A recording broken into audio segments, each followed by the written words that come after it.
dạថ្ងៃនេះមានតំណែងល្អហើយបងប្អូនថ្ងៃនេះមានតំណែងល្អហើយអញ្ចឹងមានន័យថា AC ណាពេលដែលបងប្អូន scan អញ្ចឹងពេលដែលបងប្អូន scan ដឹងទៅលើសំឡេងហើយអញ្ចឹងបងប្អូនទាំងអស់គ្នា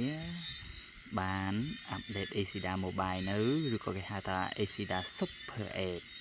និយាយចំទៅធនាគារខ្មែរគឺកាន់តែអាប់ដេតទៅកាន់តែអេមកាន់តែលយតែម្ដងចាំបងប្អូនអាប់ដេតនៅជាមួយខ្ញុំឧទាហរណ៍ឲ្យបងប្អូនមើលមួយនេះមានន័យថាខ្ញុំអាប់ដេតហើយពេលបងប្អូនអាប់ដេតហើយបងប្អូនចុចពាក្យចុចតែបើក ACDA Mobile វាមានលោតឲ្យហើយសញ្ញាបើកចឹងបងប្អូនចុចតែបើកទៅបានហើយ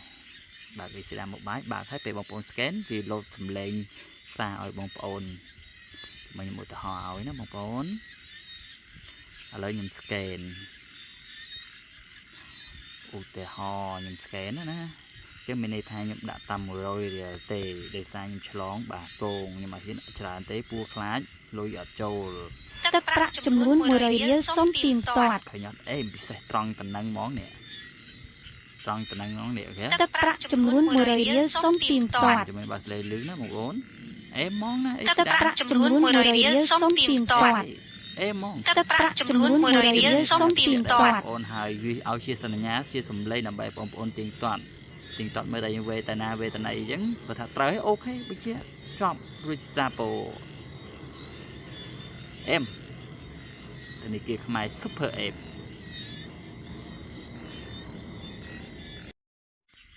យ៉ាថ្ងៃនេះមានតំណែងល្អហើយបងប្អូនថ្ងៃនេះមានតំណែងល្អហើយអញ្ចឹងមានន័យថា AC ណាពេលដែលបងប្អូន scan អញ្ចឹងពេលដែលបងប្អូន scan ដឹងទៅលើសំឡេងហើយអញ្ចឹងបងប្អូនទាំងអស់គ្នាបានអាប់ដេត ACDA Mobile នៅឬក៏គេហៅថា ACDA Super App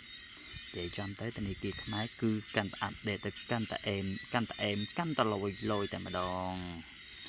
ចាំបងប្អូនអាប់ដេតនៅជាមួយខ្ញុំឧទាហរណ៍ឲ្យបងប្អូនមើលមួយនេះមានន័យថាខ្ញុំអាប់ដេតហើយពេលបងប្អូនអាប់ដេតហើយបងប្អូនចុចពាក្យចុចតែបើក ACDA Mobile វាមានលោតឲ្យហើយសញ្ញាបើកចឹងបងប្អូនចុចតែបើកទៅបានហើយបើក ACDA Mobile បើកហើយពេលបងប្អូន scan វាលោតសំឡេងសារឲ្យបងប្អូនមកខ្ញុំឧទាហរណ៍ឲ្យណាបងប្អូនឥឡូវខ្ញុំ scan ឧទាហរណ៍ខ្ញុំ scan ណាចឹងមានន័យថាខ្ញុំដាក់តាម100រៀលទេដោយសារខ្ញុំឆ្លងបាទគងខ្ញុំអត់ហ៊ានច្រើនទេព្រោះខ្លាចលុយអត់ចូលទឹកប្រាក់ចំនួន100រៀលសូមទៀងទាត់ឃើញអត់អេពិសេសត្រង់តំណឹងហ្មងនេះ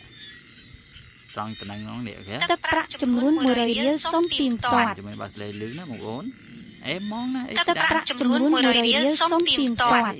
អេហ្មងទឹកប្រាក់ចំនួន100រៀលសូមទៀងទាត់បងប្អូនហើយវាឲ្យជាសញ្ញាជាសំឡេងដើម្បីបងប្អូនទៀងទាត់មើលតែវេទនាអញ្ចឹងបើថាត្រូវអូខេបើជាចប់រួចសាពោអេមធនាគារខ្មែរ Super App